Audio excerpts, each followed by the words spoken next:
Halo, Tuhan bersamamu. Selamat jumpa kembali dengan Cuap-Cuap Kawan Katolik Awam.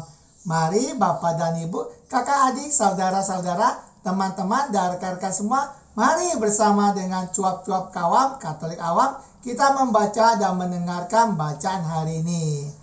Ingatlah juga untuk memberikan like, komentar, dan share kepada yang lain, sehingga mereka dapat membaca dan mendengarkan serta mendapatkan berkat belas kasih dari Tuhan. Mari kita hening sejenak sebelum kita membaca. Inilah Injil Yesus Kristus menurut Yohanes pasal 3 ayat 13 sampai 17.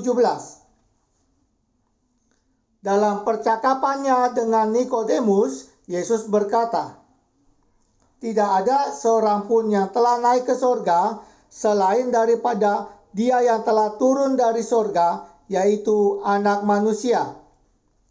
Dan sama seperti Musa meninggikan ular di padang gurun, demikian juga Anak Manusia harus ditinggikan, supaya setiap orang yang percaya kepadanya beroleh hidup yang kekal. Karena begitu besar kasih Allah akan dunia ini, sehingga Ia telah mengaruniakan anaknya yang tunggal, supaya setiap orang yang percaya kepadanya tidak binasa, melainkan beroleh hidup yang kekal. Sebab Allah mengutus anaknya ke dalam dunia, bukan untuk menghakimi dunia, melainkan untuk menyelamatkannya oleh Dia." Demikianlah sabda Tuhan, terpujilah Kristus.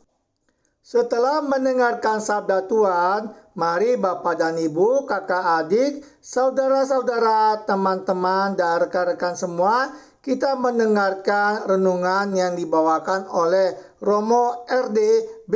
Hardi Jantan Dermawan dari Paroki Alam Sutera, Gereja Santo Laurentius. Saudara-saudari yang terkasih, Ibu Bapak, Oma Opa, rekan-rekan muda dan adik-adik yang terkasih, baik yang ada di rumah Tuhan ini maupun yang berada dimanapun mengikuti misa streaming ini. Satu renungan kecil, setengah panjang sih, berkaitan dengan pesta salib suci yang kita rayakan hari ini.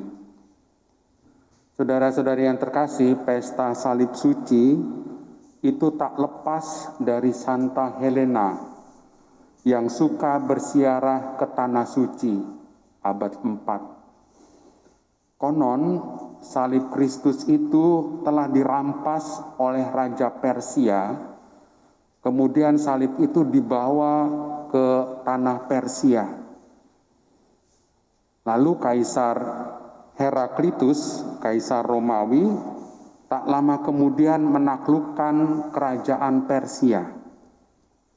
Salib itu dikembalikan dan Kaisar sendiri memanggul salib Tuhan itu ke puncak Golgota.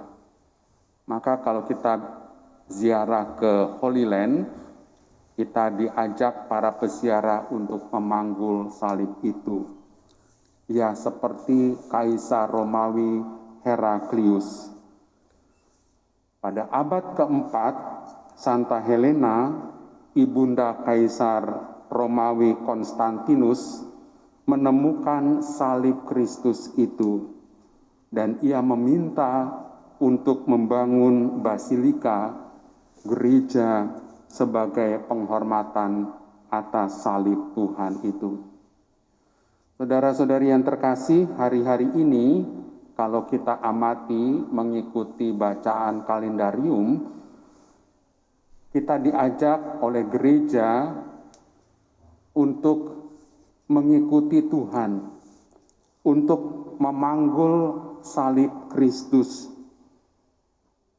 Lantas pertanyaannya, ada apa dengan salib? Salib Tuhan itu adalah tanda kemenangan iman. Salib mengandung misteri pengharapan, harapan, jalan keselamatan. Di zaman Musa, bangsa Israel itu diselamatkan dari kebinasaan di padang gurun dengan membuat ular tembaga. Bentuknya mirip salib, dan itu digunakan sebagai lambang apotik sekarang ini. Beberapa apotik itu memang tidak menggunakan lambang ini. Kepada mereka yang sekarang memanggul salib, entah berat, entah ringan, setengah berat, entah karena penyakit yang tak kunjung sembuh dan semakin kronis, entah terpuruk secara ekonomis, entah pasangan hidup yang selingkuh dan kasar, entah masa tua yang disia-sia oleh anak-anaknya, entah karena kematian seseorang yang amat dicintainya. Mungkin baik mendengar kata-kata ini. Saya akan bacakan. Tuhan, bila suatu saat nanti dalam perjalanan ini ragaku sudah tidak mampu lagi untuk menahan beratnya salib ini, bila aku sudah terlalu lelah dalam segala usaha manusiawiku, hingga aku ingin beristirahat sejenak, izinkanlah aku meletakkan salib ini di pundakmu, walau sebentar saja, dan berjalanlah bersamaku. Namun jangan biarkan air mataku melunturkan semangat perjuanganku. Jangan biarkan luka-luka di sekujur tubuhku melemahkan langkah kakiku. Ku ingin seperti Bunda Maria yang mampu berkata, terjadilah padaku menurut kehendak-Mu. Salah satu doa dari seorang suster muda yang bergulat dengan penyakit berat. Silakan merenungkan. Setelah mendengarkan bacaan dan renungan hari ini yang dibawakan oleh Romo RD Hardi Jantan dari Paroki Alam Sutera Gereja Santo Laurentius, marilah kita menjawab beberapa pertanyaan berikut. Pertama, tidak ada seorang pun yang telah naik ke surga selain daripada dia yang telah turun dari surga, yaitu A. Anak manusia, B. Yohanes, C. Siapa saja. Pertanyaan kedua, dan sama seperti Musa meninggikan ular di padang gurun, demikian juga anak manusia harus ditinggikan. Supaya A. Setiap orang yang percaya kepadanya beroleh hidup yang kekal. B. Setiap orang yang melihatnya menjadi sembuh. C. Setiap orang yang melihatnya menjadi heran. Pertanyaan ketiga,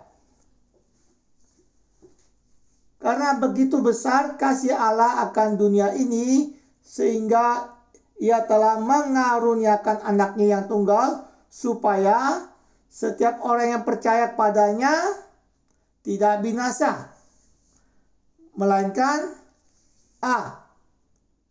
Beroleh hidup yang senang-senang. B. Beroleh hidup yang kekal. C. Beroleh hidup yang singkat. Pertanyaan keempat,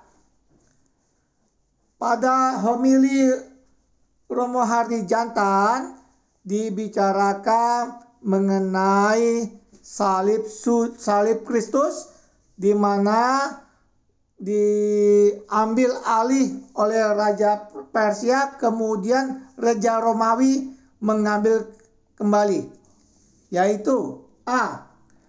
Raja Helena, B. Raja Heraklitus, C. Raja Konstantin. Pertanyaan kelima. Salib adalah A. Tanda kemenangan iman. B. Misteri harapan jalan keselamatan. C. Kedua jawaban A dan B benar. Tuhan bersamamu. Terima kasih Bapak dan Ibu, kakak adik, saudara-saudara, teman-teman dan rekan-rekan semua yang telah ikut berpartisipasi membaca dan mendengarkan bacaan hari ini. Ingatlah untuk memberikan like, komentar, dan share kepada yang lain. Sampai jumpa kembali dengan cuap-cuap kawam Katolik awam. Salam sehat, sejahtera, dan bahagia. Tuhan memberkati.